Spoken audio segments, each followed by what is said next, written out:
Step 2 सुनना। सबसे पहले स्क्वायर के साथ वाला कोफिशिएंट जिसे आप लीडिंग कोफिशिएंट कहते हैं उसे 1 करो, ठीक है। तो दैट इज मेक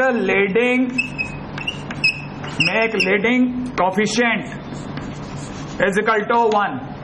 इसके लिए क्या करोगे आप, इसके 2 को बाहर खींच लो, -2 बार, अंदर ही अंदर आपको दिखने लग जाएगा sin square x minus 3/2 sin x minus 1/2। क्या कहते हो आप, बन गया। अब दूसरा काम, ये तो हुआ पहला स्टेप। सेकंड स्टेप क्या करो, नजर रखो स्क्वायर के साथ में जो लीनियर है उस पे। अगर एक्स स्क्वायर है तो एक्स स्क्वायर के साथ वाला जो एक्स है उस पे नजर रखो, ठीक है ना।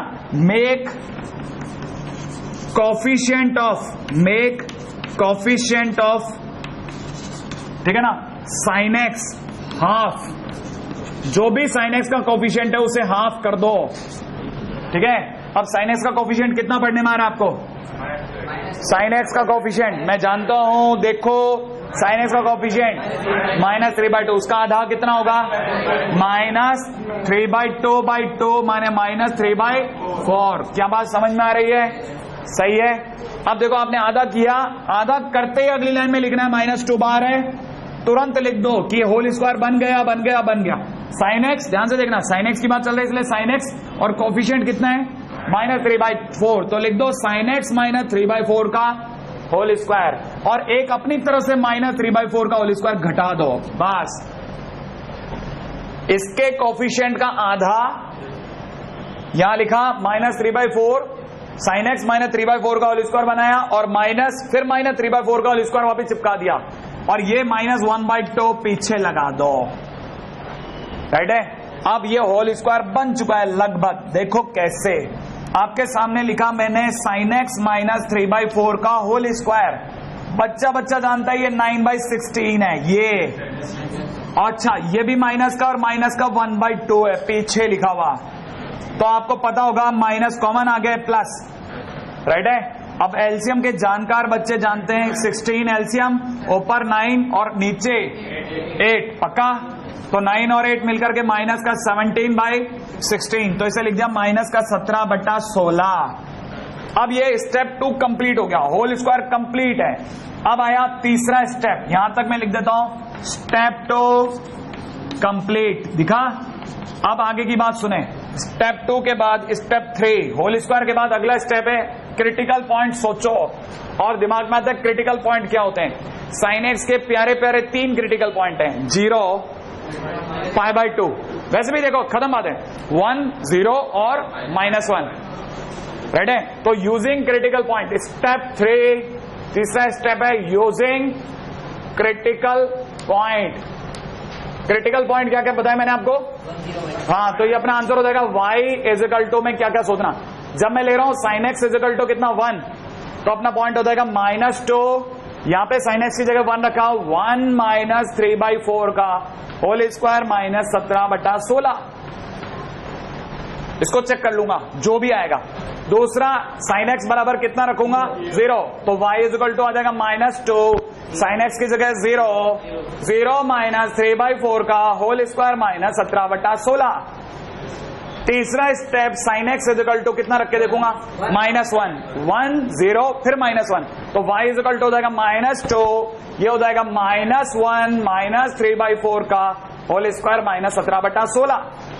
इन तीनों में जो सबसे बड़ा होगा वो मैक्सिमम और जो सबसे छोटा होगा वो मिनिमम, और इस तरह मेरी रेंज निकल जाएगी। ये कंपैरेटिवली डिफिकल्ट माना जाता है क्योंकि इसमें बच्चे के प्राण यही उलझ जाते हैं, होल स्क्वायर कैसे बना रहे, रेडी। इसीलिए बहुत कम चांस होते हैं कि 11th में पूछा जाए, लेकिन फिर भी ध्यान से सुन लेना है ना, बहुत ध्यान से। अब मेरे को पता है आपके जहां प्राण उलझे, उसके लिए मैं आपके सामने सिर्फ इतना कर सकता हूं, 4 एग्जाम्पल देखिए, इसके सिवा मैं कोई मदद नहीं करता। ध्यान से देखना, x² - 4x + 13 होल स्क्वायर बना रहा हूं, मन से कांस्टेंट को भगा दिया, भाग जा 13, भाग गया। x के कोफिशिएंट, x² कोफिशिएंट कितना 1, उसके बगैर गाड़ी चलेगी नहीं। ओपन ने वहां से sin x² का कोफिशिएंट 1 किया था, याद है, 2 कॉमन लेकर के। फिर sin x² के बाद x के कोफिशिएंट में नजर डालो, 13 भाग गया है, x का कोफिशिएंट 4 है ना, माने 4 है, 4 एक ही बात, 4 का आधा 2, तो तुरंत लिख दो x माइनस 2 का होल स्क्वायर माइनस 2 का होल स्क्वायर, और 13 आ जा, बन गया। मान लीजिए दोबारा देखिएगा 2x square plus 7x plus 9, इसका होल स्क्वायर बनाना है। 2 भैया बाहर आ जाओ पहले ताकि हम देख सकें। x square plus 7/2x plus 9/2, right है भाई। x स्क्वायर कोफिशिएंट 1 हुआ, x का कोफिशिएंट पे नजर डालो, कितना 7/2, उसका आधा 7/4, तो यहां लिख दूंगा x प्लस 7/4 का होल स्क्वायर माइनस 7/4 का होल स्क्वायर प्लस ये 9/2 आ जा, राइट है भाई। दोबारा से देखें अगर बाय द वे इसको समझ में आ गया तो। तीसरा गजब का खेल है, 3x माइनस एक्स स्क्वायर, मान लो इतना ही लिखा है, कांस्टेंट है ही नहीं, वो तो वैसे भी हम भगाते हैं। सीधा एक्स स्क्वायर कोफिशिएंट ना, कुछ कॉमन मत लो, आप तो डायरेक्ट खेलना सीखो। एक्स का कोफिशिएंट 3, उसका आधा, तो डायरेक्ट लिख दो 3/2 का whole square minus x minus 3/2 का होल स्क्वायर, उल्टा लिख दो ना, माइनस क्यों कॉमन लेते हो? अरे माइनस कॉमन लेने की जरूरत नहीं, दोबारा सोचो। चलो इधर दोबारा देखना, मान लो लिखा होता 3x माइनस 2x स्क्वायर, बोलो कितना, क्या करते पहला काम, इसका कोफिशिएंट पहले इसका तो 1 करना जरूरी है, तो 2 कॉमन ले लो, 3/2 x माइनस एक्स स्क्वायर, दिखा नजर किस पे रखो, एक्स स्क्वायर पे क्या एक्स पे, उसका कोफिशिएंट उसका आधा, तो यहां लिख देता हूं 2 इंटू में 3/4 का whole square minus x minus 3/4 का होल स्क्वायर, कर दो बस। इसके जवाब कोई एग्जाम्पल नहीं रखता, बस यही एग्जाम्पल है, समझ में आने वाले को इतने में आ जाता है। आप तो सिंपल सा एक छोटा सा क्वेश्चन करके बता दें, ठीक है, होल स्क्वायर की जरूरत ही नहीं पड़े शायद, आप तो डायरेक्ट ही बता दो भाई।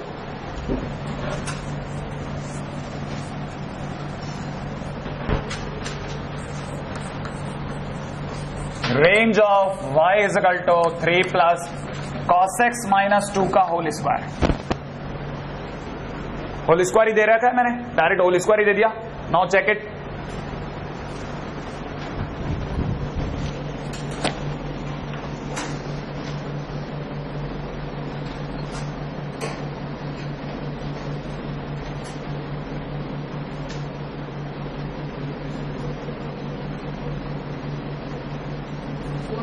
हाँ भाई, सबसे पहली बात तो ये तो डायरेक्ट होल स्क्वायर ही है, अगर ये डायरेक्ट होल स्क्वायर है ना, हाँ भाई। कभी अगर बाई द वे सीधा देखा जाए तो यह होल स्क्वायर ही है, होल स्क्वायर ऑलरेडी, ठीक है। तो डायरेक्ट यूजिंग क्रिटिकल पॉइंट, अगर मैं क्रिटिकल पॉइंटों का यूज करता हूं तो मैं लिख सकता हूं y इज इक्वल टू में 3 प्लस 1 माइनस 2 का होल स्क्वायर, एक बार cos x की जगह 1 डाला, एक बार लिखूंगा y is equal to 3 plus cos x की जगह 0 माइनस 2 का होल स्क्वायर, और एक बार डालूंगा y is equal to 3 plus minus 1 minus 2 का होल स्क्वायर। और अगर मैं ऐसा करूंगा तो मुझे पता है 3 की जगह 3 और ये हो जाएगा 1 का स्क्वायर की बात करूंगा ना, हाँ भाई। अगर मैं 1 के स्क्वायर को जानता हूं तो 1 का स्क्वायर इज इक्वल टू 1 बोले तो 4, यहाँ पे देखा जाए तो 3 प्लस 2 का स्क्वायर बोले तो 4 बोले तो 7, और यहाँ अगर देखा जाए तो 3 प्लस 3 का स्क्वायर 9, तो दैट इज 12। तो बताइए ये कैसा आया और ये कैसा आया, तो I can say range is 4 to 12, आई कहानी पकड़ में, ऐसा direct using critical point. Now coming to the next point, ठीक है भाई। अब आपका चांस चढ़ा, अगला क्वेश्चन फटाफट से बताएंगे आप। Range of y is equal to में दे रखा है cos square x minus 4 cos x plus 13, right है भाई।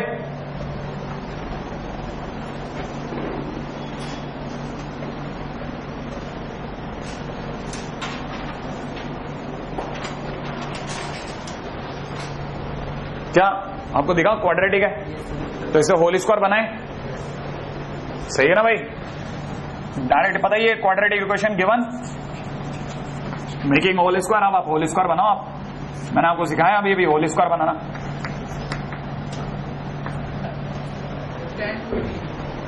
बिल्कुल देखते हैं अभी।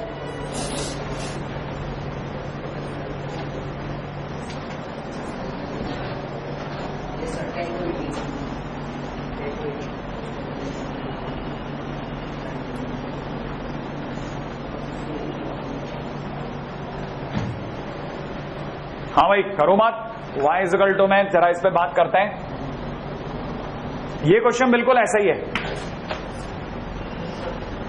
जैसा किसी ने cos x की जगह x लिख दिया हो, तो x square minus 4x plus 13, और मैंने बताया था सबसे पहले मान से किसे निकालो, 13 को, तो ये 13 भाज्जा, फिर x का कोफिशिएंट 4, तो उसका आधा 2, तो मैं डायरेक्ट लिख दूंगा cos x माइनस 2 का होल स्क्वायर माइनस 2 का स्क्वायर प्लस 13, राइट है भाई। इसको अगर कोई भी ढंग से लिखेगा तो it is cos x minus 2 का होल स्क्वायर और 9 माइनस 4 दैट इज 5, और सॉरी 13 माइनस 4 दैट इज 9, हाँ दैट इज 9। अब ये मेरे पास होल स्क्वायर आ गया। अब नाउ यूजिंग क्रिटिकल पॉइंट, अगर मैं क्रिटिकल पॉइंट की बात करता हूं तो y इज इक्वल टू मैं 0 माइनस 2 का whole square plus 9, y is equal to मैं 1 माइनस 2 का होल स्क्वायर प्लस 9, और y इज इक्वल टू मैं माइनस 1 माइनस 2 का होल स्क्वायर प्लस 9। ये तीन तो बातें करेंगे। तो it is 9 plus 4 that is 13, it is 9 plus 1 that is 10, it is 9 plus 9 18, so this is minimum and this is maximum, so that is range is equal to कितना 10 to 18, right है, using critical point और whole square method। बात समझ में आ रही है अब आपको? तो कल को अगर क्वाड्रेटिक भी दे रखी है तो अपने फड़फड़ाएंगे नहीं, क्वेश्चन को बहुत इजीली डील कर करके निकल जाएंगे, राइट है भाई। हाँ भाई, अगला जैसे मान लीजिए किसी ने दे रखा y इज इक्वल टू में 9 माइनस 2 10x माइनस 1 का whole square,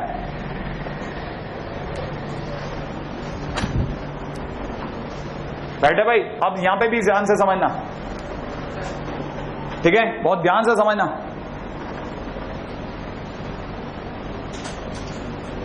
minimum value of, बहुत ध्यान से पॉइंट पकड़ना, minimum value of whole square is equal to 0। किसी भी होल स्क्वायर की मिनिमम वैल्यू 0 होती है कब? If function inside can become 0, अगर अंदर वाला फंक्शन 0 बनने को तैयार है तो 0 दे देगा होल स्क्वायर। और आपको पता होना चाहिए अंदर 2 10x माइनस 1 लिखा है, ये इस पूरी कहानी का फंडा है, ये बहुत इंपॉर्टेंट पॉइंट है, जरा समझने का प्रयास करें। y इज इक्वल टू में 9, पहले मैं मिनिमम बता रहा हूं, ध्यान से समझना भाई, एक सेकंड बहुत ध्यान से समझना। अब ये मैंने मिनिमम या मैक्सिमम बाद में चर्चा करेंगे। 9 माइनस में इसका मिनिमम दिखा रहा हूं, होल स्क्वायर का मिनिमम, ध्यान से समझना, ठीक है। अगर मेरे से किसी ने कहा होल स्क्वायर का मिनिमम होगा 0 या नहीं, तो मैं चेक करता हूं। अंदर वाला जो लिखा है वो है 2 10x माइनस 1, अगर ये 0 देने को तैयार है तो मैं हाँ भर दूंगा कि हाँ ये 0 हो जाएगा, मैं रख देता हूं 0, अभी पता चल जाएगा। इसको 0 रखते ही 10x की वैल्यू चमके 1/2, कितने चमके 1/2। क्या 10x कभी 1/2 दे सकता है? आपको पता है 10x कहां से कहां तक की वैल्यू देता है? Minus infinity to infinity. याद है 10x का ग्राफ ऐसा वाला, याद आया आपको?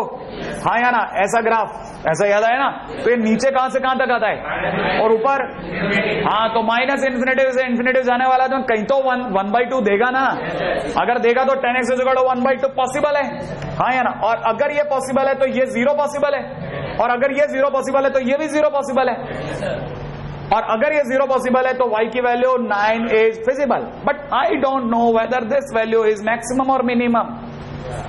ये मैं जानता हूं कि होल स्क्वायर ने अपनी मिनिमम दी है, लेकिन आप सोचो कि जब भी होल स्क्वायर मिनिमम देगा तो एक तरह से नेगेटिव वाली पार्टी मिनिमम, जितना कम से कम घटेगा उतना ज्यादा ज्यादा वैल्यू आएगा। तो y maximum is equal to कितना?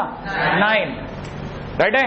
अच्छा, जबकि मिनिमम वैल्यू के लिए जितना माइनस वाला बड़े से बड़ा होगा उतना y छोटे से छोटा आएगा, तो y minimum is equal to 9 minus ये वाला मैक्सिमम, राइट है भाई। लेकिन अंदर लिखा है तो 10x माइनस 1 का होल स्क्वायर, और आप जानते हो 10x का top value infinite, yes 10x infinite दे सकता है, इससे ज्यादा क्या देगा वो, ठीक है। तो जिस दिन अपने इसने अस्त्र उठा दिए इनफाइनाइट दे डालेगा, तो answer will be minus infinity. So range is कहां से कहां तक? Minus infinity to 9।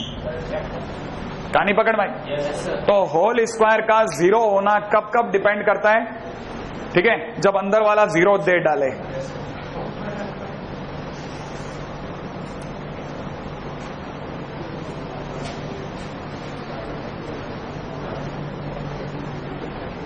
हाँ भाई, अगला टाइटल है use of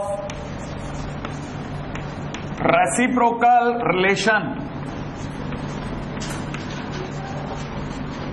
of Trigger functions. Use of reciprocal relation of Trigger function.